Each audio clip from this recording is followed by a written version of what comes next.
Hi everyone, welcome back to another showcase video for Lusty94 scripts. Today we're going to look at the V3 update of one of my most popular scripts, which is scuba diving.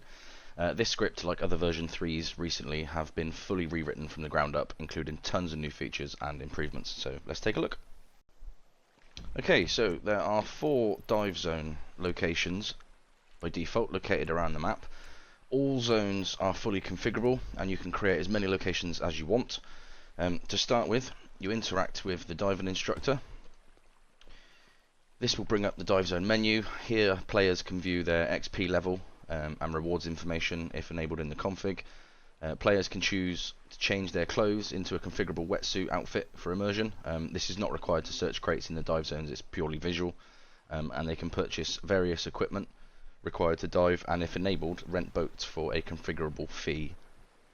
Selecting the View XP Information option opens a dialog window displaying the player's XP level, their XP amount, the bonus multiplier that they get, total crates searched and total salvage crates opened. Selecting the change clothes option will start a progress circle. Once completed, it will change the player's clothing to the wetsuit that you define in the config.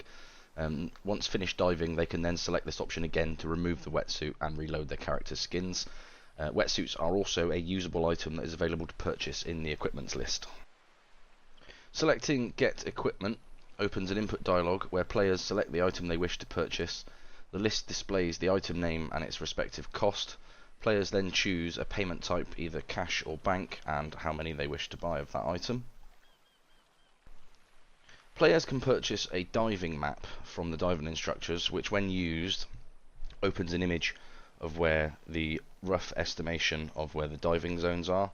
This is particularly useful if you do not have blips enabled and you wish for players to find out themselves where these zones are.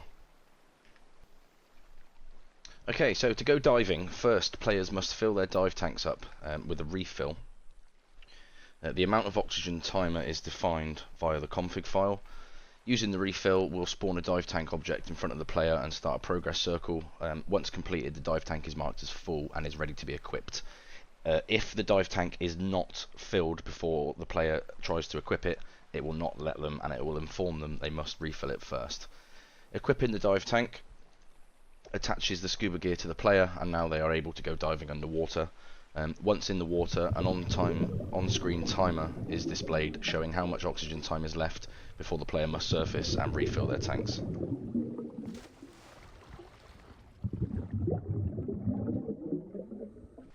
If enabled in the config, players can rent boats for a configurable fee and purchase an anchor to ensure that their boats do not float away whilst in a dive zone. To rent a boat, simply select the menu option and choose the payment type.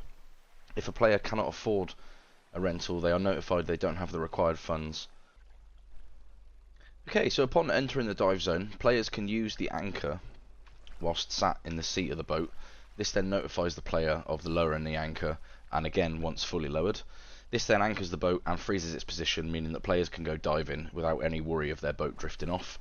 Using the anchor again will notify the player that it is being raised, and again once fully raised, allowing the boat to move again. When in the dive zone, players can interact with various crates that are spawned in defined locations from the config file. Crate objects can be anything that you define and support custom props if required. You can also spawn shipwreck objects for more realistic scenarios, or any prop suitable for your needs like a shipping container or similar. You can enable crates to require an item to interact with. In this case we need a crowbar. Interacting with a crate freezes the player and starts a skill game that they must complete in order to be rewarded with items from the crate. The skill game is fully configurable for the keys pressed, amount of iterations and the amount of times that the skill game must be repeated before being completed. The rewards received from crates are fully configurable, and if enabled, the XP level will determine the reward amounts based on values provided in the config. Let's take a look at the quests system now. If enabled in the config, players can work towards quests and redeem rewards for completing various tasks. These tasks are searching shipwreck crates and opening salvaged crates. When selecting a quest category, it will list all of the quests inside that category and details their requirements, rewards and current status towards that quest. Rewards can be item based, cash based or both, and are defined via the config. Players can redeem quests marked with a green tick Those marked with a warning are quests that are not yet unlocked, and those that are marked disabled are quests that are already redeemed. Selecting a quest that is redeemable gives the player the rewards and then marks that quest as disabled. Let's take a look at the XP leaderboards now. If enabled in the config, players can use a command.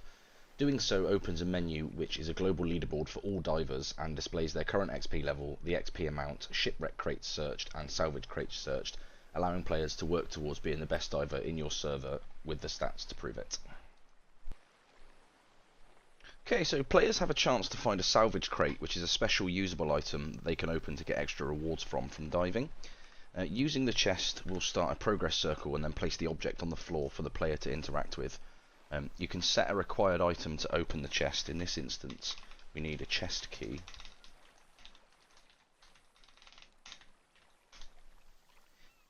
Opening the chest will then reward the player with a random item and amount from a list that you define, and if enabled, their XP level will determine the reward amount. Okay, so let's look at selling items now. Players can sell items they receive from searching crates for cash at the selling ped. Interacting with the selling ped will open a menu. Here you can define item categories and sellable items within those categories. Selecting a category lists all the available items that the player has on them that can be sold in that category. It lists the amount that the player has on them of that item, the value of that item, and if enabled, the XP level will determine the price, and this information is displayed in the description. Selecting an item opens an input dialog where the player can choose how much they wish to sell. In this instance, we're going to choose 4. Confirming the amount wanting to sell opens a confirmation window displaying the sale information of the amount chosen, the item, and its total sale price. Confirming then removes the item from the player and they are rewarded with cash. The config file is extensive and allows editing for core settings and various other settings where required.